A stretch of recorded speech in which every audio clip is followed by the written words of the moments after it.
নমস্কার বন্ধুরা, আজকে নতুন ব্লগে আপনাদের সকলকে স্বাগত। অনেক দিন ধরেই ভাবছিলাম নবদ্বীপ যাব। নবদ্বীপ মায়াপুর দোলের আগে ঘুরতে গেলে অনেক বেশি ভালো লাগে, এটা অনেক দিন ধরেই শুনছিলাম। সেই উদ্দেশ্যে গত রবিবার বেরিয়ে পড়েছিলাম।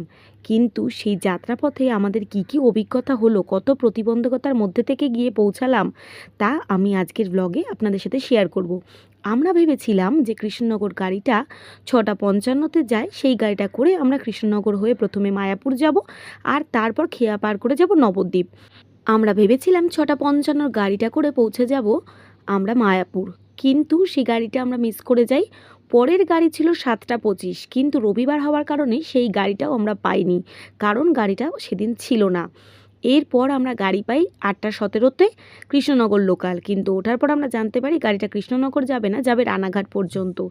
তাই এখন রানাঘাটে নেমে ভাবলাম পরের গাড়ি করে যাব কৃষ্ণনগর, কিন্তু শুনলাম 12টা পর্যন্ত কোনো গাড়ি নেই। তাই এখন যে করেই হোক সেখান থেকে যেতে হবে আমাদের মায়াপুর। তাই একটা টোটো ভাড়া করে উঠে পড়লাম তাতে। আচ্ছা, টোটো নিয়ে যাবে আমাদের বাস স্ট্যান্ড পর্যন্ত, সেখান থেকে বাসে করে আমরা যাব কৃষ্ণনগর বাস স্ট্যান্ড, আর তারপর সেখান থেকে টোটো রিজার্ভ করে যাব হুলোর ঘাট। এই তো ছিল কথা, কিন্তু হয় যেটা সেটা আমাদের দুটো টোটো দুরকম জায়গায় নিয়ে যায়, তারপর আমরা নিজেদের মধ্যে হারিয়ে যাই। একটা সময় গিয়ে আমরা বাসে উঠেও আবার নেমে পড়তে হয়, কারণ বাকি সঙ্গীরা আমাদের দলছুট হয়ে যায়। আমরা তারপর আবার সবাই একত্রিত হয়ে আমরা একটা টোটো নিই, আবার সেখান থেকে চলে যাই হুলোর ঘাটের উদ্দেশ্যে। এত রকমের সমস্যায় আমরা সেদিন পড়েছিলাম, শুধুমাত্র আমাদের শ্রী গোবিন্দ সহায়, তাই আমরা ঠিক মতন গিয়ে পৌঁছাতে পারি। তো যাই হোক, যখন আমরা টোটো করে হুলোর ঘাটের দিকে যাচ্ছিলাম, সেই রাস্তাটা ছিল বেশ সুন্দর। এখন আমরা চলেছি হুলোর ঘাটের উদ্দেশ্যে। সেইখান থেকে খেয়া পার হয়ে আমরা পৌঁছে যাব মায়াপুর, আর তারপর মায়াপুরের ওইখান থেকে একটা টোটো বা পায়ে হেঁটেও যাওয়া যায়, সময়ের উপর নির্ভর করছে যে আমরা কিভাবে পৌঁছাবো ইসকনের মন্দিরে।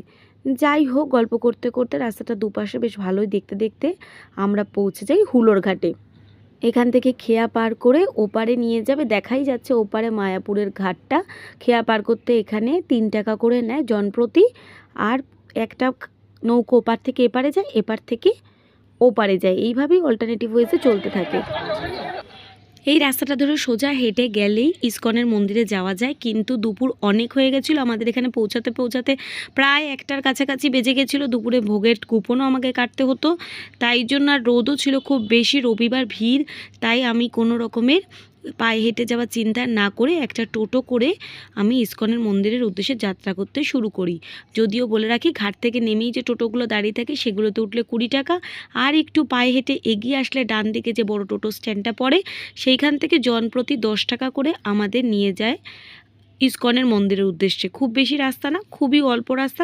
আমাদের টোটোতে 6 মিনিট লেগেছিল ইসকনের মন্দির পৌঁছাতে।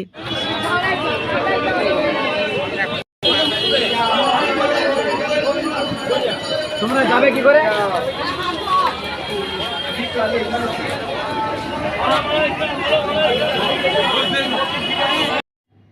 সামনে দোল উৎসব, তারপর সেই দিনটা ছিল রবিবার। দেখতেই পাচ্ছ যে মন্দির প্রাঙ্গণে ঢোকা মাত্র কী হারে মানুষ চোখে পড়ছে। এই যে ঘরগুলো দেখতে পাচ্ছ, এখান থেকে ভোগের প্রসাদ পাওয়া যায়, আর এখান থেকে ঘর বুকও করা যায়। কিন্তু এখন কদিনের জন্য ঘর পাওয়া যাবে না, সব ঘরই ভর্তি রয়েছে। এটার হচ্ছে অখণ্ড হরিনাম সংকীর্তনের জায়গা, এখানে সারাক্ষণই হরিনাম হতে থাকে।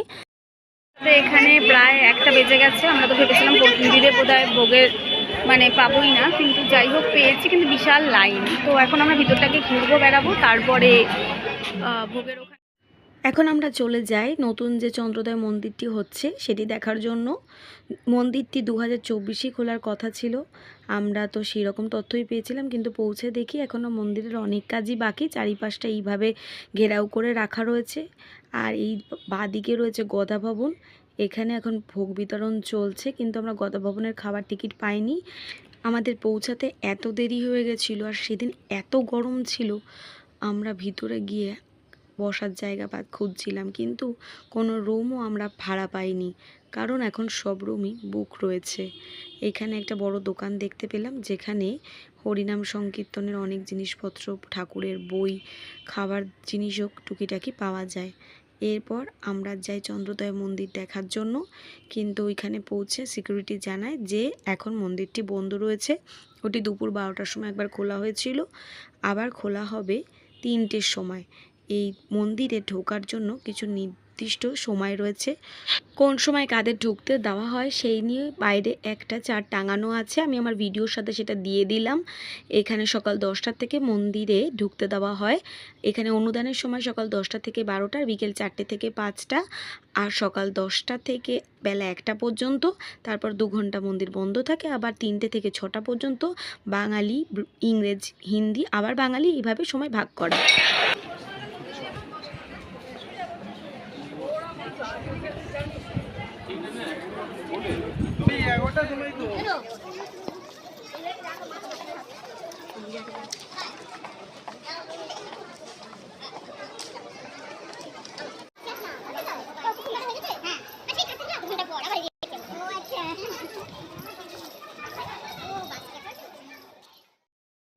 এইভাবে চারিদিকটা ঘুরে দেখতে দেখতে আমাদের প্রায় তখন 2টো বেজে যায় দুপুর। এবার আমরা ভাবি যে খাবারের জায়গায় লাইন দিতে যাব।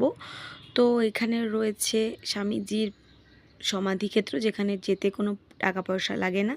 এই সমাধিক্ষেত্রের ডান দিকে যে রাস্তাটা, সেটা সোজা গেলে এখানে অজস্র দোকান রয়েছে, যেখান থেকে আপনারা গোপী ড্রেস, বাচ্চাদের জন্য, ছেলেদের কৃষ্ণ ড্রেস, ধূপকাঠি, খাবার দাবারের, ঠাকুরের জিনিসপত্র এগুলো পেয়ে যেতে পারেন। এছাড়া কাঠের বিভিন্ন রকমের দ্রব্য, ব্যাগ, পাথরের জিনিসপত্র পাওয়া যাচ্ছিল। আমরা ভাবলাম ফেরার সময় জিনিসগুলোকে দেখবো, যদি কিছু কেনার থাকে তাহলে কিনবো। যাই হোক, এখন খুব খিদে পেয়ে গেছিলো, তাই জন্য লাইন দিতে হবে। সেই লাইন তো দেখতে পাচ্ছি, কিন্তু লাইনের শেষ হতে সেটা খুঁজে পাচ্ছি না।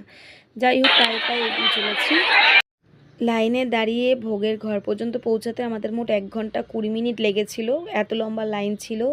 এই চন্দ্রোদয় মন্দিরের ডান দিকেই আমাদের লাইনটা পড়েছিল। তো এইখানে দেখতেই পাচ্ছ সামনে কত লোকের লাইন। এইদিকে মহাপ্রসাদ বিক্রি হওয়ার জায়গা ছিল। এইখান থেকে টাকা দিয়ে 30 টাকা থেকে শুরু করে 100-200 টাকা পর্যন্ত মহাপ্রসাদ পাওয়া যায়, যেটা কিনে নিয়ে গিয়ে তুমি বাড়ির সকলের মধ্যে বিতরণ করতে পারো। লম্বা লাইন দিয়ে আসার পরে একটা ছাউনির নিচে এইভাবে লাইন দিতে হতো।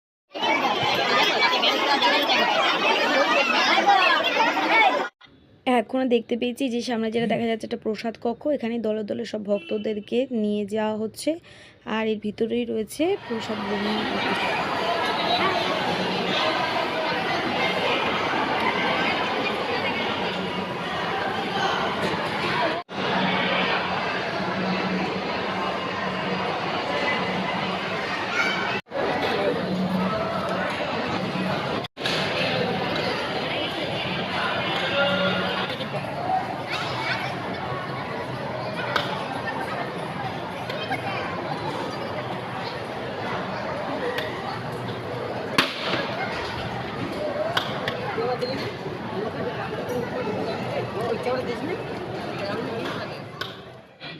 খাওয়া দাওয়ার পর আমরা অপেক্ষা করছিলাম যে কখন মন্দির খুলবে আর আমরা ঠাকুর দর্শন করব। আসলে আমরা যখন পৌঁছাই তখন গর্ভগৃহ বন্ধ হয়ে যায়। এখানে দুপুর 12টার পর গর্ভগৃহ বন্ধ হয়ে যায়, আবার খোলে বিকেল 4টের সময়। আর 6টা থেকে 7টা 1 ঘন্টা হয় সন্ধ্যা আরতি। আর নতুন চন্দ্রোদয় মন্দির যেটিতে এখনও কাজ হচ্ছে, ওখানে এখনও ঠাকুর প্রতিষ্ঠা করা হয়নি। তবে সেটা ঢুকতে হলে ভিতরের কাজ কীরকম হচ্ছে দেখার জন্য যদি ঢুকতে চাও, তাহলে তোমাদের 50 টাকা করে জন প্রতি টিকিট কেটে তবেই ভিতরে ঢুকতে পারবে আর ভিতরের কাজ দেখতে পারবে। আমরা যাইনি, যেহেতু ওখানে এখনও ঠাকুর প্রতিষ্ঠা হয়নি। 4টে বাজার পর আমরা মন্দিরে যাই, তবে মন্দিরের ভিতরে জুতো, ফোন, ক্যামেরা এগুলো কিছুই নিয়ে যাওয়া যায় না। তাই আমরা এক এক করে সকলে যাই ভিতরে, এবং ভিতরে যাওয়ার পর শ্রীকৃষ্ণের যে 8টি রূপ তার সাথে প্রভুরা আমাদের পরিচয় করিয়ে দেন, আমাদের সঠিকভাবে প্রণাম করতে শেখান। নরসিংহ প্রভুকে দর্শন করি। ভিতরে হরিনাম সংকীর্তন হচ্ছিল, সেগুলো কিছুক্ষণ বসে শুনি। যেহেতু আগেই বললাম যে মোবাইল নিয়ে যাওয়া অ্যালাউ নয়, তাই আমরা ভিতরের কোনো ছবি বা ভিডিও করতে পারিনি। এরপর এক এক করে সকলে আমরা দর্শন করে বাইরে বেরিয়ে আসি আর বাড়ির উদ্দেশ্যে রওনা দিই। আমরা একদিনের জন্যই গেছিলাম, তবে ইচ্ছে ছিল আমরা মায়াপুর থেকে নবদ্বীপ হয়ে কাটোয়া লোকাল করে ফিরবো, কিন্তু যেতেই আমাদের এত দেরি হয়ে যায়, তাই জন্য আমাদের আর নবদ্বীপ যাওয়া হয় না। আমরা আবার যেভাবে গেছিলাম সেইভাবেই টোটো করে প্রথমে হুলোরঘাট, তারপর খেয়া পার হয়ে সেখান থেকে অটো করে আসি কৃষ্ণনগর জাংশনে। সেদিন যেহেতু রবিবার ছিল, সেদিন অনেক ট্রেন ক্যান্সেল ছিল, ফেরার সময়ও আমাদের প্রচুর সমস্যায় পড়তে হয়। একের পর এক ট্রেন বাতিল হয়ে যাচ্ছিলো, যে ট্রেনটা আমরা ফিরি প্রচণ্ড ভিড় ছিল। এত প্রতিবন্ধকতা সত্ত্বেও ঠাকুরের আশীর্বাদে আমরা সকলে সুস্থভাবেই বাড়ি ফিরে আসি। এই ছিল আমাদের একদিন মায়াপুর ঘোরার ব্লগ। যদিও এর আশেপাশে অনেক মন্দির আছে, আমাদের কিছুই দেখা হয়নি। খুব ইচ্ছে আছে খুব শিগগিরই আবার যাব মায়াপুর আর আশেপাশের মন্দিরগুলো ঘুরে দেখব। তো বন্ধুরা, এই ছিল মায়াপুর একদিন ভ্রমণের আমার ট্যুর ব্লগটি কেমন লাগলো কমেন্ট সেকশনে অবশ্যই জানিও। দেখা হবে পরের ভিডিওতে।